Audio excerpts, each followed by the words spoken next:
이번에는 ADHD인들에게 꼭 필요한 세 가지가 있는데요. 뭐냐면 수면, 운동, 식습관입니다.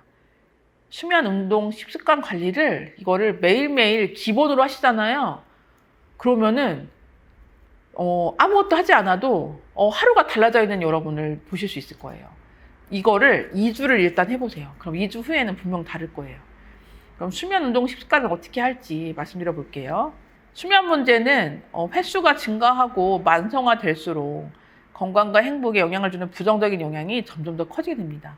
수면 부족은 집중의 어려움, 산만함의 증가, 일, 수업, 대화 집중의 어려움과 관련이 있어요. 그리고 ADHD를 개선시키기 위한 다양한 자기조절 기능들을 방해하게 돼요. 자정까지 잠을 이루지 못하는 올빼미형 생활이 지속되고 수면 스케줄을 관리하지 못하면 이 변화는 식욕 및 기분 같은 다른 생체 리듬에 부정적인 영향을 주고요. 사실은 또 암이라는 진짜 위험한 질환이 발생하는 것과 연관이 되어 있어요. 잠을 못 자면 결국 돌연변이 세포가 많아지고요. 그러다가 진짜 암 걸릴 수 있는 거예요. 가장 많이 호소하는 어려움은요. 멈추지 않고 계속되는 생각들. 특히 신체적인 피곤함에도 불구하고 늦게까지 텔레비전을 보거나 게임 또는 다른 온라인 활동을 하는 등의 수면 미루기입니다. 우리 미루기가요. 수면에도 영향을 주는 거예요. 밤에 유튜브 영상 쇼츠 보면서 새벽 4시까지 어쩌다 보니까 새벽 4시가 되어 있고 이런 경우 있으시죠? 잠자는 것을 미루는 것도 여러분의 증상인 거예요.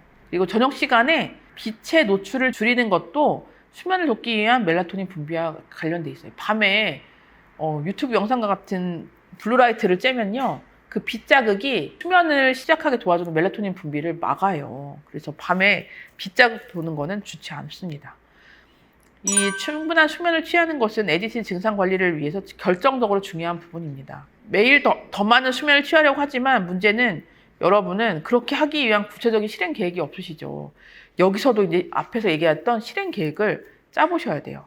자, 취침 시간을 계산을 해야 되는데요. 취침 시간을 계산하기 위해서는 먼저 아침에 몇 시에 일어날지를 결정합니다. 자는 시간을 결정하시면 안 되고요. 아침에 몇 시에 일어날지 이거를 결정해서 이게 반대로 거꾸로 이제 수면 시간을 자야 되는 시간을 계산을 해야 되거든요.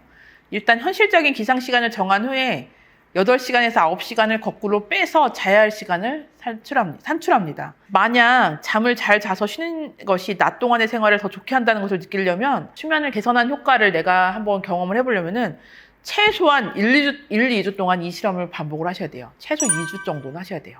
아이들이 계획을 짜고 실천하는 것처럼 밤마다 규칙적으로 하는 의식이 필요합니다. 수면의 시작을 확인할 때마다 침대에 들어가는 시간을 확인하는 것이 필요해요. 침대에 들어가기 전에 하루를 멈추고 수면을 준비할 수 있도록 계획된 규칙적인 일상을 가지는 것이 유용합니다. 다음날 직장에서 아니면 학교에서 해야 할 일을 준비하는 것, 아이들을 위해서 책가방과 점심을 싸는 것, 혹은 불을 끄고 일을 멀리하는 것, 이런 거를 하면서 잠자리 들어갈 준비를 시작할 수도 있습니다. 그리고 이거 중요한 건데요. 최소한 우리는 잠자기 전에 적어도 90분 전에, 1시간 반 전에는 컴퓨터나 책상, 스마트폰을 한쪽으로 치워놓거나 떠나는 것을 제한합니다. 스마트폰 안 하셔야 돼요. 컴퓨터, 태블릿, 스마트폰 화면으로부터 나오는 블루라이트가요. 우리 뇌를 햇빛처럼 인식하게 만들어요. 그래서 수면을 촉진시키는 멜라토닌 생산과 분비를 방해합니다. 이런 명확한 연구 결과가 있어요. 그리고 ADHD 성인의 반 이상이 수면 위상 지연 증후군이 있습니다. 이 얘기는 올빼미형 저녁형 인간 한 절반 이상은 그렇다는 얘기예요. 밤에 깨어있고 낮에는 자야 되고 밤 되면 머리가 오히려 더 쌩쌩하고요.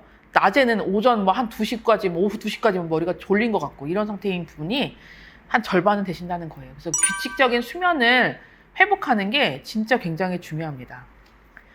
이 책 293페이지에 책갈피 16-1, 16.1에 규칙적인 수면에 대한 가이드라인이 적혀 있습니다. 숙면을 제일 중요한 첫째 과제로 여기세요. 규칙적인 기상 시간을 명확히 하세요. 정해진 기상 시간에서 필요한 수면 시간만큼 거꾸로 계산해서 명확한 취침 시간을 정하세요. 이 수면 시간은 수면 계획에 포함되어야 합니다. 수면 모드로 잘 들어가기 위해 규칙적인 순서를 작성하세요. 다음날 입을 옷이나 물품 준비, 침대에 들어가기 90분 전엔 전자장비를 켜지 않는 것, 독서나 기타 여유 활동을 하는 것 등이 이 루틴에 포함됩니다. 일정 시간 이후에는 카페인 포함 음료를 마시지 않는 것, 알코올 사용을 제한하는 것, 침대는 수면을 위해 사용하는 것, 늦은 시간에 운동을 피하는 것, 침실을 편안한 온도로 만드는 것, 낮잠을 제한하는 것과 같은 기본적인 수면 위생 원칙을 고수하세요. 수면에 대한 사고 오류나 편견을 염두에 두세요. 잠을 충분히 못 잤다 하더라도 다음날 적절히 기능할 충분한 힘을 가질 수 있습니다. 그리고 밤에 깨더라도 시계를 보지 마세요. 잠이 오지 않는다면 10분 정도 책을 읽거나 침대 밖에 잠깐 앉아 있으세요. 그리고 이제 이번에는 운동에 대해서 말씀드리고 싶은데요. 이 성인 ADHD 환자들이 정적인 생활 방식을 갖고 있는 경우가 많아요. 그리고 나쁜 식습관 가진 분들이 많아요. 그리고 니코틴 섭취와 같이 건강하지 않은 생존 습관을 지니고 있는 경향이 많습니다. 그래서 결과적으로 스스로 건강한 활동 수준을 유지하고 관리하기 위한 방법을 찾는 게 굉장히 중요해요. 많은 사람들이 운동을 시작하지 않으면서 나는 시간이 없어라며 합리화를 합니다. 무심결에 그렇게 단정 짓기보다는 일일 계획표를 들여다보고 운동한 시간을 언제 낼 수 있을까 반드시 작성해 보셔야 돼요. 물론 운동은 특히 미루기 쉽고요. 난 너무 피곤해. 지금 운동할 기분 아니야. 내일 운동하면 되지. 이런 부정적인 생각을 가질 수 있어요. 스스로 이러한 미루기 생각들의 방어 기제를 확인하고 이에 저항하는 것이 중요합니다. 일을 마치고 피곤하지만 일단 운동을 시작하면 기분이 더 좋아지고 활력을 느낄 수 있을 거야. 이렇게 생각하는 게 중요해요. 만약 나는 운동에 대한 부정적인 생각이 치중되어 있고 운동이 주는 긍정적인 효과를 간과하고 있다면 그럼 최소 15분을 운동을 해보고 이게 오히려 오늘 내가 할 수 있는 최선이라면 거기까지 하고 그만할 거야. 이렇게 생각해 보는 것도 중요해요. 긍정적인 마음으로 좀 바꾸셨으면 좋겠어요. 만약에 이 운동을 한다면은 최소한 2주 동안이 경험적으로 이 운동의 이 효과를 느낄 수 있는 시간이라고 해요. 2주를 일단 해본 다음에 다시 보시면 좋겠어요. 10분 원칙 처음에 말씀드린 것처럼 운동에 대해서는 2주 원칙을 한번 가지시면 어떨까요? 자, 그리고 세 번째는 건강한 식습관입니다. 네. 3번의 정해진 식사 시간을 가지시면 좋겠고요. 3번이 어렵다면 2번, 한 번은 안 되고요. 2번, 최소 2번 이상. 상대적으로 소량이라고 할지라도 무언가 확실히 먹도록 하는 것이 도움이 됩니다. 제대로 된 식사나 최소한 더 든든한 간식을 먹을 수 있을 때까지 극심한 배고픔을 방지하기 위해서 크래커나 크래놀라바 이런 것 같은 영양분과 기운을 보완할 수 있는 적절한 간식거리를 가지고 다니는 것도 괜찮아요. 그리고 반드시 수분을 섭취하세요. 수분 섭취를 간과하시면은 탈수가 되고요. 약물 치료 중이신 분들한테는 약의 부작용이 나타나기 쉬운 환경이 됩니다. 반드시 수분 섭취를 해주세요. 그리고 자극 조절은 건강한 식습관을 위해서 가장 기본이 되는 내용입니다. 예를 들어 냉장고에 아이스크림이 없다면 늦은 밤에 아이스크림 한 통 다 먹는 일은 생각할 수 없겠죠. 그런 스트레스를 받지는 않겠죠.